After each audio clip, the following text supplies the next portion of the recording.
ঊর্ধ্বতন কর্তৃপক্ষের কাছে আমি হাত জোর করে করতেছি, একবার হাত জোর করে। 5টা ডিপার্টমেন্টে এই দেশটাকে শক্তিশালী করতে হবে। কয়টা ভাই? 1 নম্বর শিক্ষা, 1 নম্বর প্রত্যেক মুসলমানকে কোরআন এবং সুন্নাহর শিক্ষায় শিক্ষিত করতে হবে। আমি অন্য ধর্ম নিয়ে কথা বলছি না, তাদের মতো দিন পালন করি। লাকুম দিনুকুম ওয়ালিয়া দিন, লাকুম দিনুকুম ওয়ালিয়া দিন। তারা তাদের ধর্ম পালন করে করুক, আমাদের কোনো মাথা ব্যথা নাই।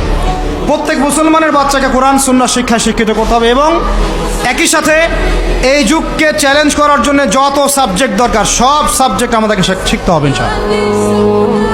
একমুখী শিক্ষা না, দ্বিমুখী শিক্ষার মেরুকরণ না, একদম দ্বিমুখী শিক্ষাকে একমুখী করে একটা কম্বাইন্ড এডুকেশন সিস্টেম চালু করতে হবে। যদি আপনারা না পারেন আমাকে দায়িত্ব দেন, আমাদেরকে বলেন যে ভাই বা ছোট ভাই, তোমাকে আমি 1 বছর সময় দিলাম, শিক্ষার বিষয়গুলো গোছায় দাও। বিনা পারিশ্রমিকে ইনশাল্লাহ করে দেব, কোনো সমস্যা। 1 টাকাও দিতে হবে না, জাস্ট একটা চেয়ার টেবিল দেন, 100 জন আলেম দেন, 100 জন বুদ্ধিজীবী দেন, গড়ে দিব ইনশাআল্লাহ। তা প্লে গ্রুপ থেকে মাস্টার্স পর্যন্ত আমাদের ছেলেমেয়েরা এমন শিক্ষায় শিক্ষিত হবে যেটাকে শরীফের গল্প শেখাবে না ইনশাআল্লাহ। বরং আমার ছেলে পাইলটও হবে, বিমানও চালাবে, আমার ছেলে ইনশাআল্লাহ হাফেজে করানো হবে ইনশাআল্লাহ। আমার মেয়ে ডক্টরও হবে ইনশাআল্লাহ, আমার মেয়ে আয়েশা রাদিয়াল্লাহু আনহার মতো মুহাদ্দিসও হবে ইনশাআল্লাহ। আমাদের এক ভাই সে রাজনীতিবিদও হবে ইনশাআল্লাহ, জুমার খুতবাও দিতে পারবে ইনশাআল্লাহ। আল্লাহর কসম করে বলতেছি, এমন শিক্ষা চালু করা সম্ভব, শুধু আপনারা যদি একটু সৎসাহস দেখান, একটু উদ্যোগ গ্রহণ করেন, আল্লাহ পাক বহুত আজর দিবেন আপনাদেরকে। আল্লাহ পাক এই ওসিলায় আপনাদের সব গুনাহ মাফ করে জান্নাতও দিতে পারেন। আল্লাহর রাস্তায় আল্লাহর দিকে ফিরে আসেন। আমি আপনাদের সবচেয়ে শ্রেষ্ঠ বন্ধু, আমাকে শত্রু মনে করেন না। ইউসুফ আলাইহিস সালাম এক পর্যায়ে বলেছিলেন যে আমি যোগ্য, আমাকে দায়িত্ব দেন। মনে আছে আপনাদের? যখন সমাজে দুর্ভিক্ষের স্বপ্ন দেখলেন রাজা, রাজদরবারে গিয়ে তিনি বললেন যে দেখেন, আপনার স্বপ্নটা এমনি এমনি স্বপ্ন না, 7 বছর এখানে ফসল ফলবে, 7 বছর দুর্ভিক্ষ হবে। যদি আপনি আমাকে দায়িত্ব দেন, আমি ইনশাআল্লাহ এমন একটা অর্থ ব্যবস্থা প্রণয়ন করব যে ইনশাআল্লাহ এই দুর্ভিক্ষের কবল থেকে মানুষ বেঁচে যাবে। মানুষ বাঁচে নাই। ওখানে এখানে প্রমাণ হয় একটা জিনিস, যখন দায়িত্ব নেয়ার যোগ্য কেউ দেখা যায় না, তখন যোগ্যদেরকে কথা বলতে হয়। যোগ্যদেরকে কি করতে হয়? কথা বলতে হয়। এখন দায়িত্ব দেখতেছেন না কাদের হাতে? একটা লোক, যে ব্যক্তি আল্লাহর অস্তিত্বেই বিশ্বাস করে না, সে কিতাব লিখতেছে, ওই কিতাব আমাদের সন্তান পড়তেছে। আমি নাম মেনশন করতে যাচ্ছি না। কিছু মানুষ যারা আল্লাহর অস্তিত্বেই বিশ্বাস করে না, তারা মনে করে মহাবিশ্ব সৃষ্টি হয়েছে বিগ ব্যাং থেকে, আল্লাহ সৃষ্টি করে নাই। ও ডিপার্টমেন্ট অফ হেড হয়ে বসে আছে ওখানে। আজকে ট্রান্সজেন্ডার ইস্যু আসছে জন্য আপনারা নড়েচড়ে বসতেছেন না। শিক্ষার যে দশা চলতেছে, আমরা ভয় করি যে আজকে থেকে 10 বছর যদি এমনভাবে চলতে থাকে, আল্লাহ মাফ করুক, আমার আশঙ্কা একটা প্রজন্ম গড়ে উঠবে, জীবনে বাপকে তো সালাম দিবেই না, সালাম কেমন করে শুদ্ধ করে দিতে হয় সেটাও শিখবে না কখনো। ওই দিন যদি আপনারা দেখতে না চান, এখনই ব্যবস্থা গ্রহণ করেন। আমাদের কাছে ব্যবস্থা গ্রহণ করার কোনো ক্ষমতা নাই, ক্ষমতা আপনাদের হাতে আছে। আপনারা যদি এই ক্ষমতাকে আল্লাহর দিকে, আল্লাহর সন্তুষ্টির জন্য ব্যবহার করেন, আল্লাহ আপনাদেরকে আরো বড় করবে ইনশাআল্লাহ।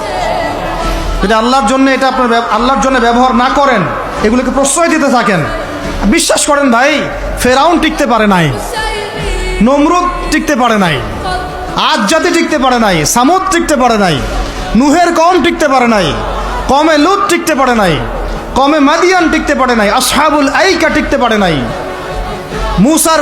মুসার কম বানু ইসরাইল টিকতে পারে নাই।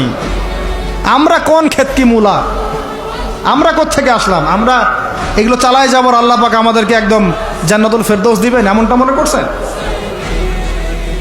হাদিস কত চমৎকার, কত সুন্দর হাদিস। লাউ ইয়াহদি আল্লাহু বিকা রাজুলান ওয়াহিদান খায়রুল লাকা মিন হুমুরিন নাম। তোমার দ্বারা যদি একটা মানুষও আল্লাহর দিকে ফিরে আসে, আল্লাহওয়ালা হয়ে যায়, লাল উট কুরবানি করার চেয়ে বেশি নেকির কাজ। তোমার একটা দাওয়াতে যদি মানুষ আল্লাহর দিনের দিকে ফিরে আসে, ওই আমলকারী সব নেকি তুমি পাবা। যদি একজন সৎ নেতা দাঁড়ায় যায়, বলে যে আমরা প্রাইমারি লেভেলেই ক্লাস 1 থেকে 5 পর্যন্ত যে সময়টুকু এই সময়টুকুর মধ্যে আমাদের বাচ্চাদেরকে কোরআন তেলাওয়াত করা বাধ্যতামূলক করে দিলাম, সিলেবাসভুক্ত করে দিলাম, ওই নেতার উপর আল্লাহ রহম করবে ইনশাআল্লাহ। সেই নেতা কোথায়, কে আছে সেই সাহসী নেতা? আমি আপনাদেরকে বলি যারা রাজনীতি করেন, কারণ আমার সাথে আপনাদের কোনো শত্রুতা নাই, আর আমি আপনার শত্রুও না, বরং বন্ধু। আপনারা যারা রাজনীতি করেন, এমন একটা নেতা খালি বের করে দেন, এমন একটা নেতা হয়ে যান খালি ওমরের মতো। আল্লাহ পাক তৌফিক দান করেন আপনাদেরকে, যে আপনারা যদি কোরআন শিক্ষাটাকে বাধ্যতামূলক করে দেন, নবীর হাদিস শিক্ষাগুলোকে বাধ্যতামূলক করে দেন, সিরাত নবীর জীবনী চর্চাগুলোকে বাধ্যতামূলক করেন উচ্চ মাধ্যমিক লেভেলে, দেখবেন এই ছেলেপেলেগুলো আর ওই ইয়াবাখোর হবে না ইনশাআল্লাহ। এরা ওই টিকটক, ফেসবুক আর পাবজি, ফ্রি ফায়ার নিয়ে পড়ে থাকবে না। এরা কিশোর গ্যাংয়ে যোগ দিবে না, এরা জেনা করবে না ইনশাআল্লাহ। এগুলো আপনি ঠেকাতে পারবেন না তো, জেনা ঠেকাতে পারবেন না এখন আপনি। এরা ফ্রি মিক্সিংয়ে চলে গেছে, সবার ফোনে ফোনে পর্ন দেখতেছে। ওরা বাচ্চাদেরকে ধরে ধরে রেপ করতেছে। এখন ছেলে মেয়ের আদমশুমারি যদি করতে পারেন, একটা কুমারিত্ব শুমারি করে দেখেন, 18 বছরের কম কত মেয়ের সতীত্ব নাই, 21 বছরের কম কত ছেলে সতীত্ব নাই, আপনি টেস্ট করে দেখতে পারবেন। এই হলো সমাজের অবস্থা। এখন চলতেছে সমকামিতা, সমকামিতা। আল্লাহর লুতের গজব নেমে আসবে, লুত আলাইহিস সালামের কওমের গজব নেমে আসতে পারে। আল্লাহ হেফাজত করেন আমাদেরকে। সমকামিতা বৈধ করে গিলিয়ে খাওয়ার জন্য ট্রান্সজেন্ডার চালু করতেছে এরা। ছেলে বাইর থেকে ছেলে, মনে মনে মেয়ে, মনটা চায় ছেলের সাথে যৌন সম্পর্ক করতে, নাউজুবিল্লাহ, অথচ বাইর থেকে একটা ছেলে। সমস্যাটা মানসিক না?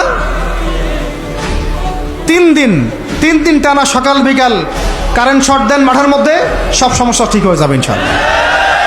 3 দিন, বাস 3 দিন থেরাপি দেন, ঠিক হয়ে যাবে। এগুলো প্রমোট করতেছে মিডিয়াতে বিভিন্ন নাটক দেখাচ্ছে, এগুলো দিয়ে ফেসবুকে এরকম ক্লিপ দেখানো হচ্ছে, মানুষ লিখতেছে, অধিকার চাচ্ছে। কোন যুগে আসলাম রে ভাই? আমরা কোন যুগে আসলাম? আল্লাহ রাব্বুল আলামিন আমাদের সবাইকে হেদায়েত দান করেন, অন্যায়ের প্রতিবাদ করার তৌফিক দান করেন। আমি আমাদের ঊর্ধ্বতন কর্তৃপক্ষকে বিনয়ের সাথে অনুরোধ করব, এইগুলোর পিছনে যারা এজেন্ডা বাস্তবায়ন করতেছে সবগুলোকে ধরে ভিতরে ঢুকাই দেন একেবারে। 7 দিন রিমান্ডে রাখেন, ঠিক হয়ে যাবে ইনশাআল্লাহ। আপনারা খালি দাড়ি টুপি পাগড়ি জুব্বা দেখলেই সন্ত্রাসী মনে করেন? এরা তো স্পষ্ট সংস্কৃতির সন্ত্রাস, স্পষ্ট শিক্ষা সন্ত্রাস। আমাদের ছেলেপেলেদেরকে ছেলে জেনা করানোর দিকে নিয়ে যাচ্ছে এরা। কালকে যদি আপনার ছেলে একটা ছেলেকে বিয়ে করে, আপনি খুশি হবেন? আস্তাগফিরুল্লাহ, নাউজুবিল্লাহ। আল্লাহ পাক আমাদেরকে হেফাজত করেন, আল্লাহ পাক আমাদেরকে মাফ করেন। আপনার মেয়ে যদি কালকে একটা মেয়েকে বিয়ে করে নিয়ে আসে, আপনি সমাজে মুখ দেখাবেন কিভাবে?